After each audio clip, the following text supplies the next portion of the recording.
الله أكبر الله أكبر الله أكبر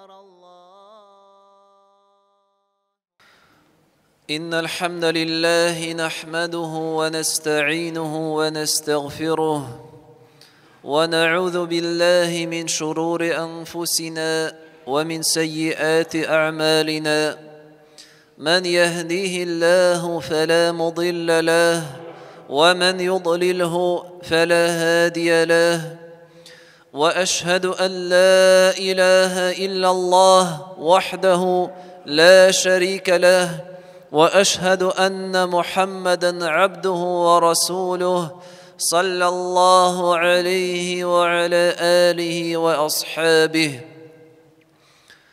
يا أيها الذين آمنوا اتقوا الله حق تقاته ولا تموتن إلا وأنتم مسلمون يا أيها الذين آمنوا اتقوا الله وقولوا قولا سديدا يصلح لكم أعمالكم ويغفر لكم ذنوبكم ومن يطع الله ورسوله فقد فاز فوزا عظيما أما بعد برشا مقتو خمد وثناء غلمنرنن ربصي خوجاسي إدارشسي الله رب بزغغنا تيشلي Şehadet ki Allah'tan başka gıybedetke layıklı ilah yok ve Muhammed Abdullah oğlu anın sonu ilşisi hem peygamberi.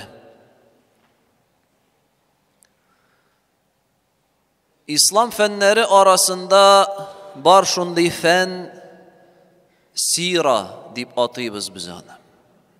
Sira feni. Ol peygamberimiz Muhammed'nin sallallahu aleyhi ve sellem turmuş tarihin biyografiyasını öğrenip turgan fen. Hem bu hiç şeksiz dinimizin en ehemmiyetli fenlerinin birisi. Çünkü bu her bir Allah Teala'ya ışangan hem kıyamet gününde Allah Rabbimizin mağfiretine, rahimliliğine hem cennetine ümitlengen kişiye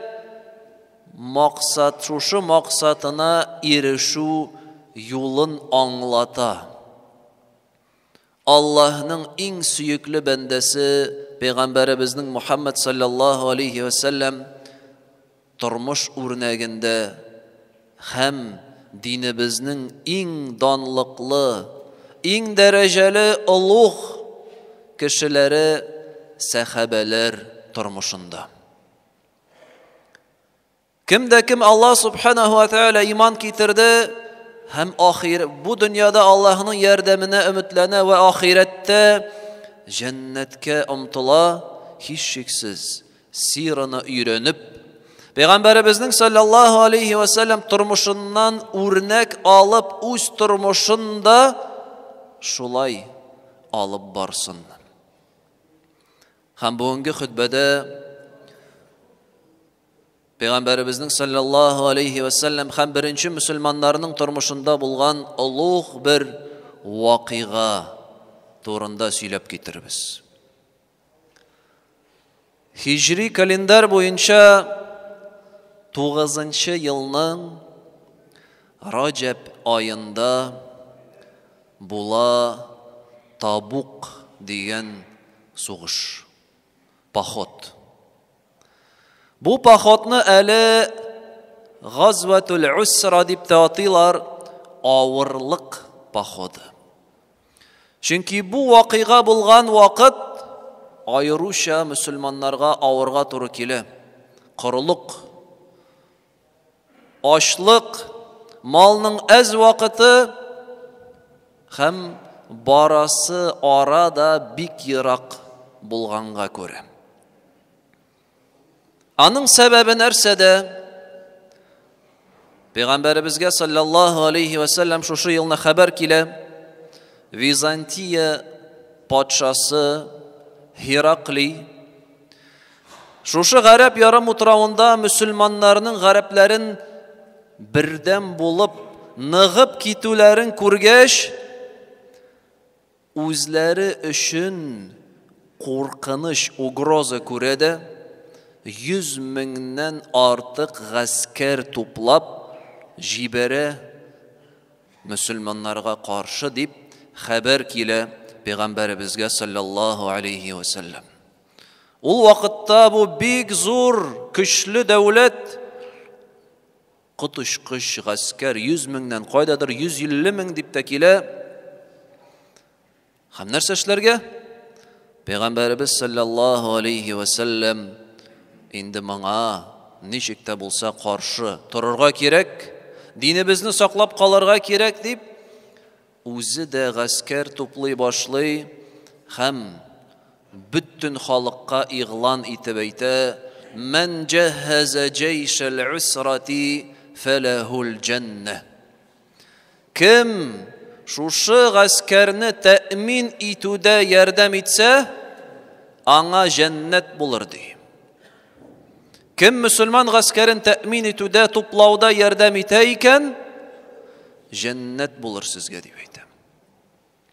Ягъни халыкны, өммәтне, җәмгыятьне чакыра, динне саклап калу өчен Аллаһ Тәгалә юлында хезмәт куерга, тырышырга, садакаларын чыгарырга шушы гаскәрне тәэмин итүгә. Шундый игълан була җәмәгать. Һәм ничек сахабалар моңа карыйлар? Ничек кабул итәләр? Бу бик гаҗәеп җәмәгать. Имам Пәйгамбәребез саллаллаһу алейхи ва саллям турып баса да мөселманнарга игълан бирә: шундый вакыйга, динебезне сакларга кирәк, динебез өчен хезмәт куярга кирәк, чыгарыгыз садакаларыгызны, гаскәр тәэмин итәбез, туплыйбыз дип. Нишлиләр сахабалар?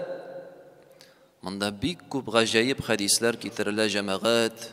Һәм аларның берсе улуг сахаба Гумар ибн аль-Хаттаб әйтә: шушы игълан булгач, Пәйгамбәребез саллаллаһу алейхи ва саллям безне чакыргач, малларыбызны садакага бирергә, әле ул вакытта минем как раз җыйган акчаларым бар иде. Инде мин бүген Әбу Бәкрне уздырам дип, ярты малымны алдым да Пәйгамбәребез янына киттем ди саллаллаһу алейхи ва саллям. Килдем дә ярты малымны тапшырдым.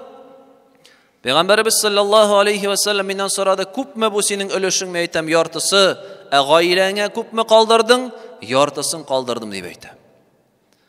Шуннан соң Әбу Бәкр килә, радиллаһу анһу. Һәм Пәйгамбәребез саллаллаһу алейхи ва саллям аннан сорады: "Күпме китердең син?" Ул әйтә: "Бүтән малымны китердем" ди. "Ма абқайта ли ахлик?" Гаиләңә нәрсә калдырдың? Ул әйтте: "Абқайту лахумуллаһ ва расулаху." Аллаһны һәм аның илчесен калдырдым миңа дип әйтә. Шул вакыт Гомар радиллаһу анһу нәрсә ди? "Валлаһи ла асбиқуху ила шайъин абада." Аллаһ белән ант итәм, мин Әбу Бәкрне бүтән бер нәрсәдә дә уздыра алмаячакмын дип әйтә. Әбу Бәкр радиллаһу анһу бүтән малын шушы максатка, шушы юлда сарыф итә. Әйтәләр галимнәр, 4000 дирхам көмеш акча иде бу дип. Гомар радиллаһу анһу ярты малын бүлә дә китереп бирә. Абдуррахман ибн Ауф исемле сахаба да ярты малын бүлә дә китереп бирә. Усман радиллаһу анһу бу көнне җәмәгать 300 дия җигеп, әзерләп, тулысынча китереп бирә Пәйгамбәребезгә саллаллаһу алейхи ва саллям. 300 дия һәм өстәмә 1000 динар алтын акча китереп бирә. Шушы улуг садака килгәч, Пәйгамбәребез саллаллаһу алейхи ва саллям нәрсә ди? "Ма дарра Усмана ма амила бa'da al-yawm." Бүгенге көннән соң ди, Усман нәрсә генә эшләмәсен, ул аңа зыян китермәс ди. Yani хата кимчелекләре булса да, ниндидер кеше гөнаһлар эшләсә дә, менә бу изгелеге шул кадәр зур, ул аларны бөтенесен каплаячак дип әйтә. Сахабалар һәрберсе тырыша.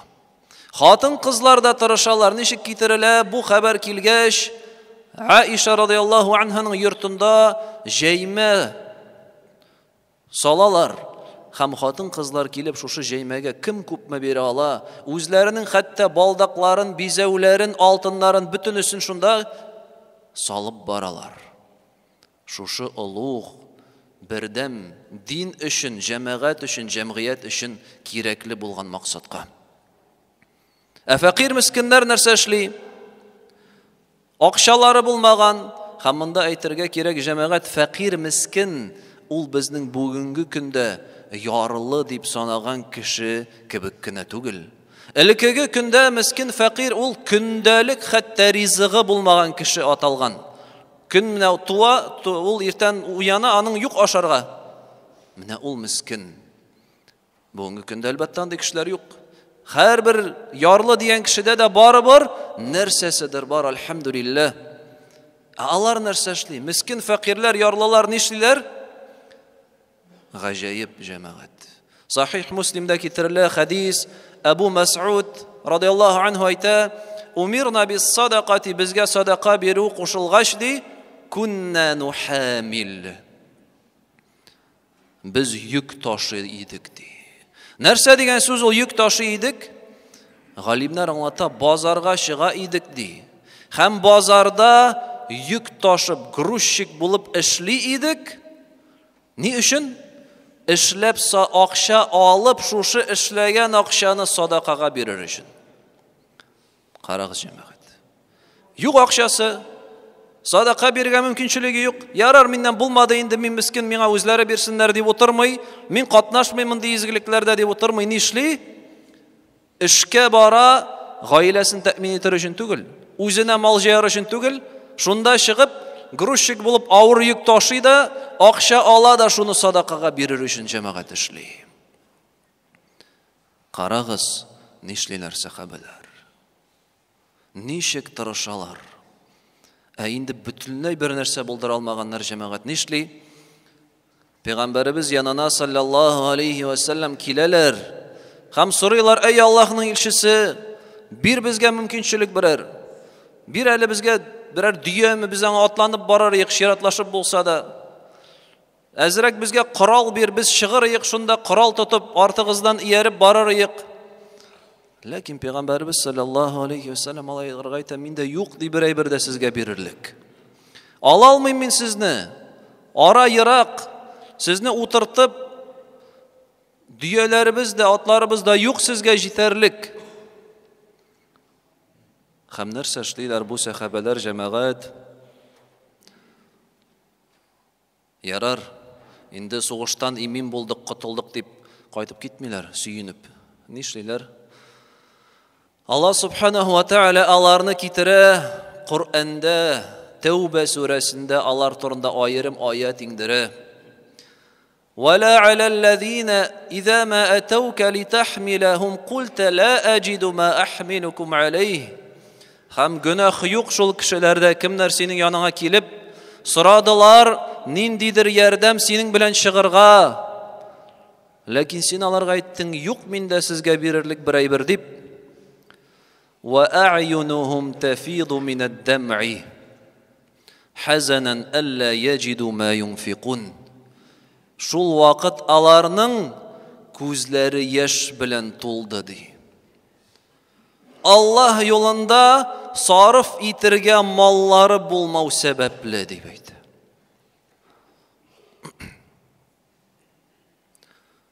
Шул кадәр җәмәгать кайгыралар, шул кадәр телиләр дин юлында хезмәт итергә, садака биргән о юк бер нәрсәдә.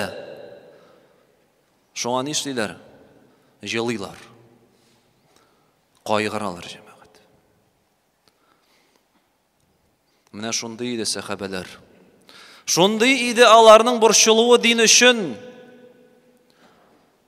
Тырышалар я, булмаса борчылалар я. Дуга булса да кылалар я. Һәм ни гаҗәеп, шуларның берсе бу 7 кеше була, шуларның берсе садака бирә. Ничек итеп? Мин кайткач ди, Аллаһ Тәгалә әйтәм, эй Раббым Аллаһ, булсын әле садака ди минем исемемнән, миңа ниндидер явызлык эшләгән кешене мин гафу итәм барсында ди. Бу садака булып саналсын ди миннән ди. Мәдди булмаса да, ул күңеле белән мөселманнарга изгелек эшләргә тырыша. Ал явызлык эшләгән кешеләрне гафу итә барсында, һәм бу аның садака итеп кабул итенә җәмәгать. Ни өчен шулай тырыштылар соң җәмәгать? Нигә шулай кайгырдылар, борчылдылар? Чөнки бит иң әһәмиятле гамәл шул. Аллаһ юлында, дин юлында хезмәт кую, дин өчен тырышу. Чөнки бу дөньядан бер нәрсә дә китми. Бүтүнесе кала. Байлыгы да, малы да, гаилә дә, балалар да, оныклар да, бүтүнесе кала бу дөньяда. Бары тик изге гамәлләрен генә күчәчәк ахирәткә. Шушы әз генә булса да биргән садакаң, менә аның файдасын син күрәчәксең. Бәлки меңләгән, бәлки миллионлаган акчаң калды синнән соң, үлгәннән соң. Аларның бер файдасын да күрмәячәксең. Кайдадыр әз генә 50 сум салып җибәрдең, менә аның син күрәчәксең файдасын. Ләкин син аны әле арттырылган, күбәйтелгән формада күрәчәксең ахирәттә. Аллаһ субхана ва тааля аны зурлый. Пәйгамбәрбез саллаллаһу алейхи ва саллям әйтте бит: "Ятба'ул мәййита саласатун." Үлгән кеше артыннан 3 әйбер бара ияреп. Әһлүһу ва малүһу ва амалүһу. Гаиләсе ияреп бара, малы ияреп бара, һәм кылган эшләре ияреп бара ди. Аны күмгәч, икесе кире әйләнеп кайта. Аның белән калмый. Гаиләсе һәм малы әйләнеп кайта. Нәрсә кала? Амалүһу. Гамәле генә кала җәмәгать аның белән. Гамәленең генә файдасын күрәчәк. Шуны белделәр сахабалар. Шуны алар аңладылар, шуңа бүтән хезмәтен куйдылар, тырышлыгын бу эшкә, һәм нәтиҗәсе нинди булды җәмәгать? Мөселманнар 30 мең кеше җыела, 100 меңгә каршы. Чыгалар, ерак ара узалар, Табук җирлегенә барып җитәләр. Шунда озак берничә көн басып торалар, ләкин дошман гаскәре килми дә хәтта. Аллаһ субханаһу ва тааля мөселманнарга бирә җиңү бер нинди сугышсыз. Һәм шуннан соң гарәп ярымы туравында ислам дине инде бик ныгып китә. Менә Аллаһ субханаһу ва тааля бирә гыйззат, бирә дәрәҗә, алга китеш бирәчәк өммәткә, халыкка кайчан? Әгәр дә һәрберсе бердәм булып, тырышып, үз өлешен кертсә. Бүтүнесе бергә кайгырса гына. Һәм шушы урында җәмәгать искә төшерәсе килә. Еш кына әлеге минбәрләрдән игланнар бирелә. Төрле өммәтебез өчен, җәмгыятебез өчен, халкыбыз өчен әһәмиятле булган эшләргә, проектларга. Мәчет төзелеше булсын. Ул бит безнең үзебезгә кирәк. Өммәтебез өчен кирәк. Өммәтебез тәрбияле, дини юлда булсын өчен. Ихлас үзәгендә ремонт дип сөйлибез инде күпме? Ни өчен ул? Кемгә ул? Безгә, үзебезгә. Балаларыбыз шунда укысын, тәрбияләнсен, үскәч динебезне алга алып барсын. Безгә, әти-әниләренә, әби-бабаларына итәгатьле булып үссен өчен. Монда беркемдә дә басып үзе өчен җыймый җәмәгать. Һәрбер вакыт ул барыбыз өчен борчылып, барыбызның киләчәге өчен өметләнеп, шушы игланнар бирелә җәмәгать. Тырышыйк, борчылыйк, кем күпме кадәр була җәмәгать, үз өлешен кертсен. Чөнки шул гына әһәмиятле. Шул гына гамәлләрнең файдасын күрәчәкбез. Бәлки син бер көн кирип ашамассың, обедсыз калдырырсың. Менә шушы обедка дигән акчаңны сал син изгелек юлында. Бер көн ураза тотырсың, сал ул акчаңны Аллаһ юлында. Һәм күрерсең нәтиҗәсен бу дөньяда ва ахирәттә. Һәм сахабалар моны аңлады. Алар моңа тырышты, һәм шуңа күрә әле исән чакта ук, бу дөньяда булганда ук Аллаһ субханаһу ва тааля аларга махсус аят иңдерә. Нәрсә ди? Радiyallahu anhum wa radu anhu. Аллаһ алардан риза булды дип әйтә. Менә алар нинди дәрәҗәгә ирешә. Исән чакта ук, бу дөньяда ук Аллаһның ризалыгына ирешәләр. Мондан да зуррак нигъмәт булырга мөмкинме, җәмәгать? أقول قولي هذا واستغفر الله العظيم الجليل لي ولكم ولسائر المسلمين فاستغفروه إنه هو الغفور الرحيم. الله أكبر الله أكبر الله